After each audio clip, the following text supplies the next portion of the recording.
for letting me speak on this really important matter.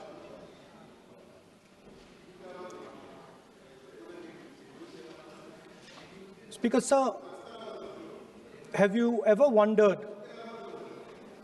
why Mahatma Gandhi laid such emphasis on khadi? Why was it that he framed the entire Indian freedom struggle around the concept of khadi? And why is it that he only wore khadi? Because khadi is not just a cloth. Khadi is the expression of the people of India. It is the imagination, it is the sentiment, it is the productive force of the people of Aaj pehnaun khadi. It is the expression of the people of India. Speaker, sir, whichever state you go to, you will find different fabrics. There's the Himachali cap, Assamese gamcha, Banarsi sari, Kanchipuram sari, Naga jacket, and you will find that all these fabrics represent the people. When the people of Assam give you the gamcha, they're not just giving you a piece of cloth. They're giving you an expression. They're giving you a piece of their history, their tradition, their future, their imagination.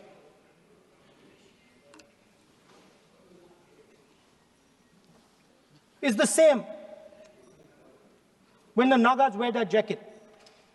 When they come and see us, they make us wear the jacket because they want us to be embraced by the fabric. But Speaker, sir, these fabrics are beautiful. But if you look slightly deeper and you look closely at the fabric, you will find that each one of them has thousands of little threads embracing each other. A Kanchipuram sari might have a golden thread, but the golden thread means nothing without the green thread or the yellow thread near it. The other thing to notice about the sari or any other fabric is that all the threads are equal. No one thread is superior to another thread. They all come together. The threads cannot protect you. The threads cannot keep you warm.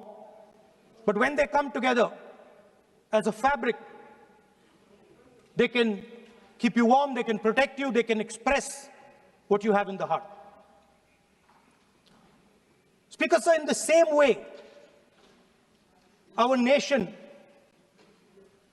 is also a fabric. It's a fabric made up of 1.4 billion people, and the fabric is woven together by the vote. Let me repeat it. It is a fabric of 1.5 billion people, and it is woven together by the vote. Everything that we see, in fact, this house where I'm standing today, the Lok Sabha, Rajya Sabha, Vidhan Sabhas across the country, Panchayats across the country, none of them would exist if the vote did not exist. We talk with great pride about HAL, BHEL, ONGC, Tejas, Chandrayaan. We have a list of things we say. Not one of those would exist without the vote.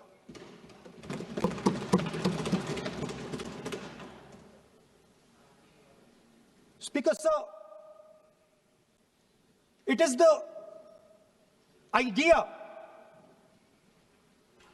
that every thread, every person in the Union of India is equal that disturbs my friends in the RSS.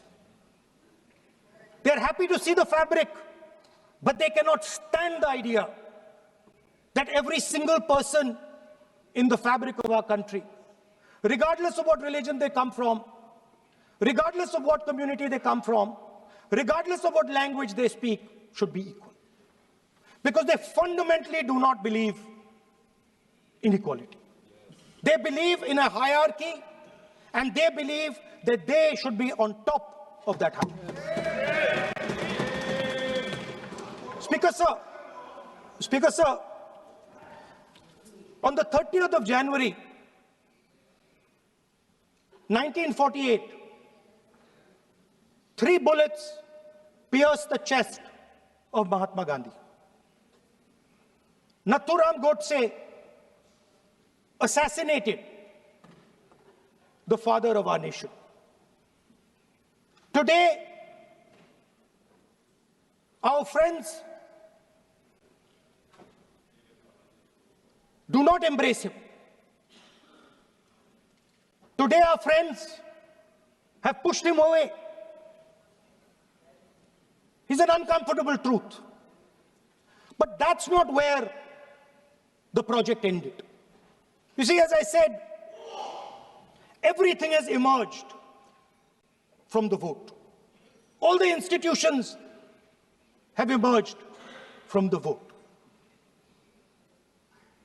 So it's obvious that the RSS has to capture all the institutions that have emerged from the vote.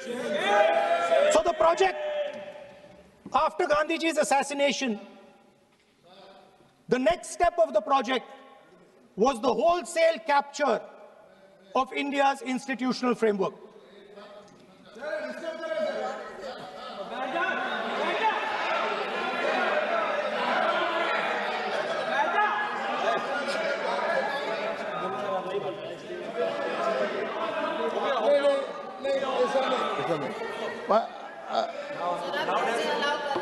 So what is this, sir? Sir, अभी नहीं पढ़ना होगा।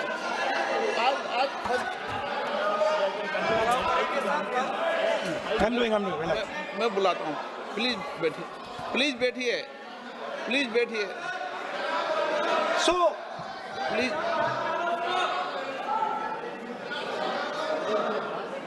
sir, आप बोले पर हाथ मत जोड़े।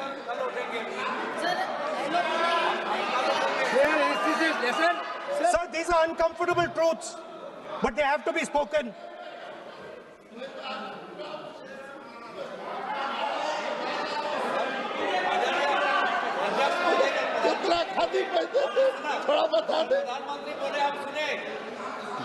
So these are uncomfortable truths, but they have to be spoken. My friends don't like the connections I'm making. They're disturbed by them. It's obvious. Speaker, sir, so after the father of the nation was assassinated, his vision of an equal India, of an India where institutions belong to the people, had to be destroyed. And so the process started, and the RSS attempted to capture one institution after the other. And I will give some examples so that it is crystal clear that this is the case. Everybody knows how vice chancellors are placed on top of Indian universities today. Every single person knows this. You go to any university, you speak to any youngster in India, he will tell you that it does not matter whether the professor has qualifications. It does not matter whether the professor has a scientific temperament. The only thing that matters is the professor belongs. माननीय सदस्य एक minute माननीय सदस्य चुनाव सुधारों पर चर्चा हो रही है। सर ये मैं उसी पे कर रहा हूँ सर। आप किसी भी संगठन का नाम जो इस हाउस में उसका नाम मिले। नो एलओपी है तो इसका मतलब ये नहीं है। एलओपी का मतलब नहीं, आप जनरल बात बोलो। आप राष्ट्रपति भाषण में बोलिए जनरल बात।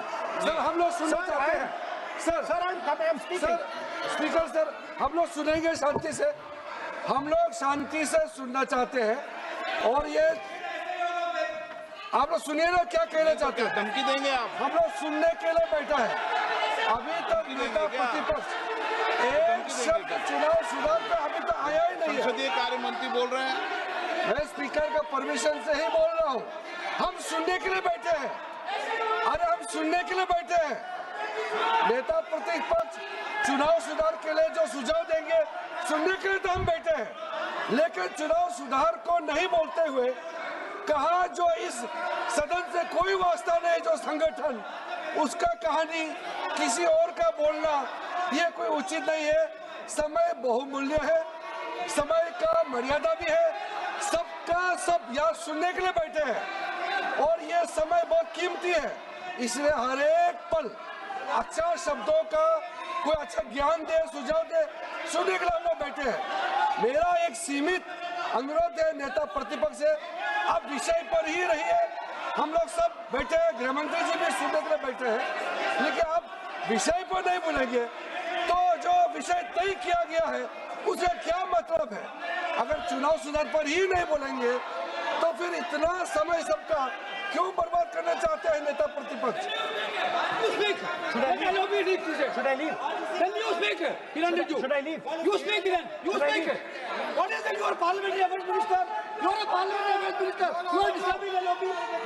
How can it be? You are a parliamentary affairs minister. You are disturbing the lobby. Subject में नहीं आपका lobby. आपका lobby subject में नहीं. ये विषय The discussion. One second. The discussion is about the vote and electoral. The discussion is about the vote. एक minute sir मुझे बोलने दीजिए।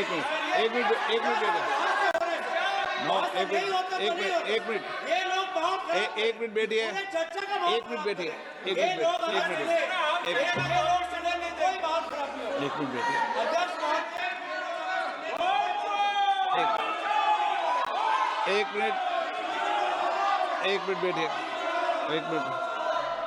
माननीय सदस्य मैं बैठे बैठे अनऑफिशियली बोल रहे हैं, उस विषय बोल रहे हैं। सदन की गरिमा को बनाए रखें, आसन को चुनौती देने का प्रयास मत करिए, ये ठीक नहीं है। Speaker sir, I want to make it very clear. Please. Speaker sir, I want to make it very clear. The discussion is about votes. The discussion is about the stealing of votes. The discussion is about the SIR, and I am framing my discussion about votes. Yes. And what is happening here is patently unfair. I am not being allowed to speak. I am being disturbed, and I put my protest here. I have done absolutely nothing wrong. I am talking about the subject. In order to capture the vote, you have to capture institutions. I am saying that institutions of India are captured, and I will come to the point, which is Election Commission is captured. So the project of the RSS was to capture the institutional framework of the country, and I said how the education system has been captured. Vice Chancellor after Vice Chancellor after Vice Chancellor is placed not on merit, not on capability, not on scientific temper, but on the fact that he belongs to a particular organization. Second capture, which helps in destroying democracy, the capture of the intelligence agencies. We have the Home Minister sitting here, the capture of the CBI, of the ED, of the Income Tax Department. systematic placement of bureaucrats who favor their ideology and attack the opposition and anybody who chooses to oppose the RSS. That is the second institutional capture. And the third there are many more. I can go on. And the third institutional capture. Yes. What is this?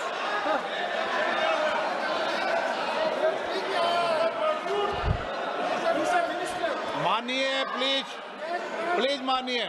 Yes, become Sunday.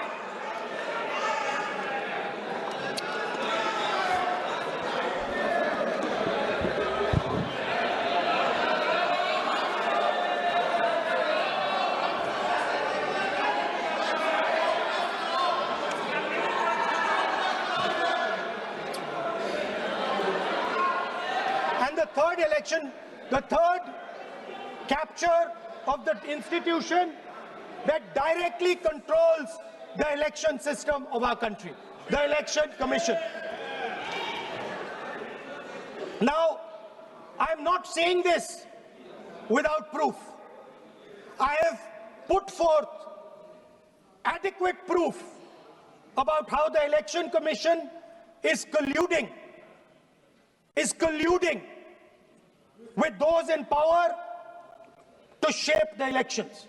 But I want to ask three questions first, which will make it very clear that the BJP is directing and using the Election Commission to damage India's democracy. The first question, why is it that the CJI was removed from the selection panel of the Election Commissioner? What motivation could there be to remove the CJI? Do we not believe in the CJI? Of course we believe in the CJI. Why is he not in that room? I sit in that room. It is so-called a democratic decision. On one side, Prime Minister Narendra Modi and Mr. Amit Shah. On the other side, the leader of the opposition. I have no voice in that room. What they decide is what happens. So the first question, why is the Prime Minister and Amit Shah so keen on choosing exactly who the Election Commissioner is going to be? Second question, and even more devastating question, no Prime Minister has done this in the history of India. In December 2023, this government changed the law.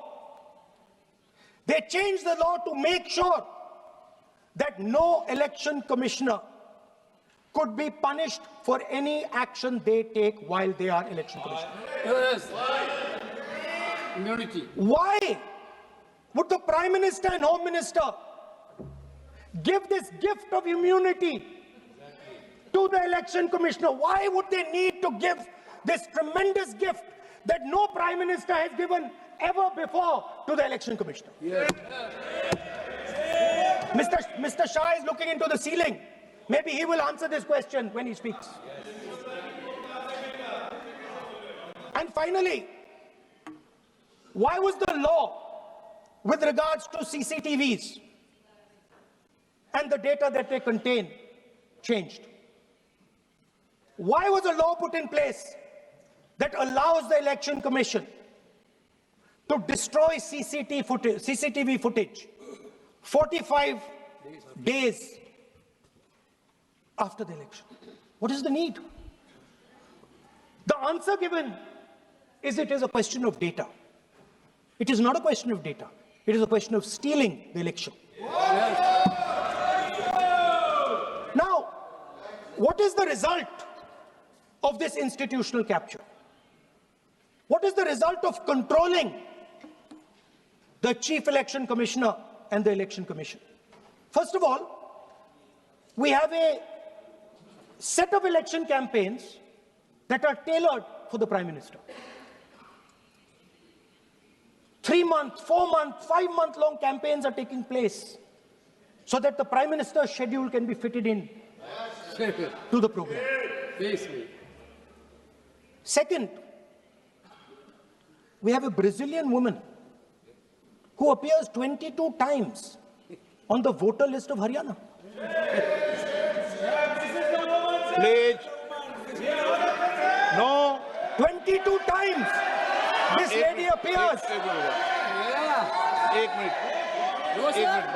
Minute please एक minute. आप नेता प्रतिपक्ष है, मैं इस तरीके से सदन की कार्रवाई नहीं चलने दूंगा। ये सदन है, सदन की गरिमा को बनाए रखें। आप सदन की गरिमा से बोलेंगे तो ठीक, नहीं जैसे सदन नहीं चलेगा। नो, गलत तरीका है आपका, नहीं होगा। आप ले रहिए, आप ले रहिए। नहीं, माननीय प्रतिपक्ष के नेता, आप पहले अपने सदस्यों को समझाइए। नहीं चलेगा, नहीं, ठीक नहीं है। नो, नहीं, बिल्कुल नहीं चलेगा। अगर आप sir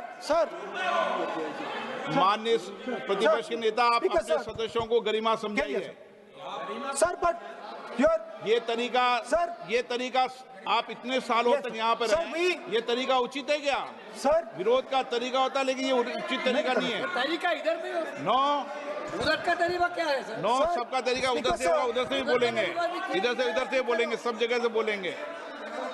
Speaker sir, I don't agree with the showing of photographs here, but it is a reflection of our democratic structure. This is what is happening in our democracy, that you're not allowing us to show. This Brazilian woman has appeared 22 times on the voter list in Haryana. And not only that, there is one woman whose name has appeared 200 times, more than 200 times in one booth in Haryana. And it is very clear, and I have proven without doubt, that the election of Haryana was stolen and the theft was ensured by the Election Commission of India. I've said it again and again and again. Now, nowhere has the Election Commission answered my questions.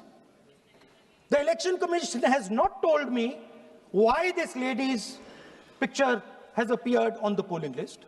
They have not told me why lakhs and lakhs of duplicate voters are existing. They have not told me why a BJP leader is coming from Uttar Pradesh to vote in Haryana. These are straightforward questions. And there is clear proof which I have put in front of the country. Right? But the Election Commission has no answer to these questions. And that is the result of the complete capture of the Election Commission by the people across the aisle. By the way, you're talking about SIR in Bihar. Let me say something about SIR in Bihar. Why is it that after the SIR in Bihar, 1.2 lakh duplicate photos are existing in Bihar, in the voting list? If you've cleaned up the voting list, why are there 1.2 lakh duplicates in Bihar? And we've not just proven this about Haryana. We have proven this in Karnataka, we have proven this in Maharashtra, and I'm absolutely certain this is how you're winning elections in Madhya Pradesh, in Uttar Pradesh, in Bihar, across the country. Now, so what I'm putting on the table is, it is very clear that you've captured the institution. I've shown the mechanism of that capture. I'm also showing you how the Election Commission is doing things that are completely out of line. I'm not getting any answers. Right? So now let us come to how, when we are talking about electoral reform. Electoral reform is very simple. The point is, nobody wants to do it. The government doesn't want to do it. What does electoral reform require? What we've been saying. Number one, give machine-readable voter lists to all political parties 1 month before the election. That's the first step. The second step is take back the law that allows the destruction of CCTV footage. Very simple, not difficult. While you're doing that, Also tell us what is the architecture of the EVM. Give us access to the EVM. Let our experts go and see what is inside the EVM. Till today, we have not had access to the EVM. We are not shown the architecture of the EVM. We're not physically allowed to go and see an EVM. Give us the architecture. Give us access to the EVM. And finally, please change the law that allows the election commissioner to get away with whatever he wants to do. That's all the electoral reforms you need. And I want to assure the election commissioner that they might be under the impression that this law lets them get away with it.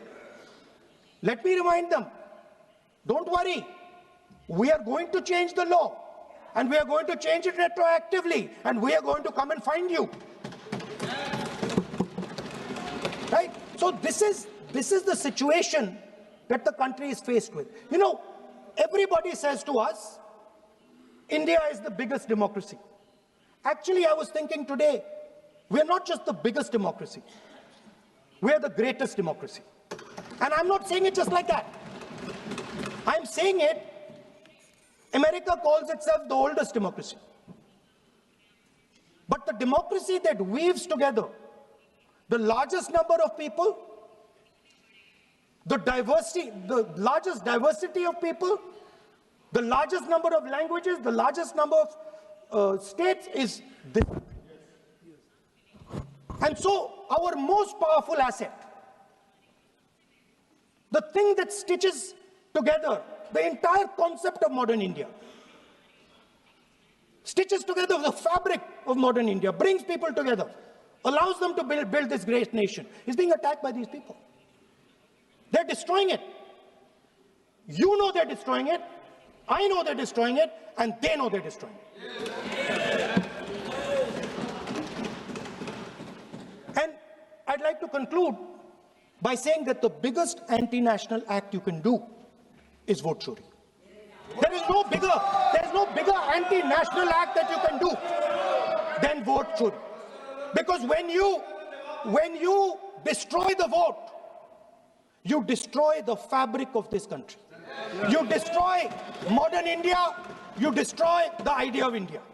So I'd like to conclude by saying vote chori is an anti-national act, and those across the aisle are doing an anti-national act. Thank you.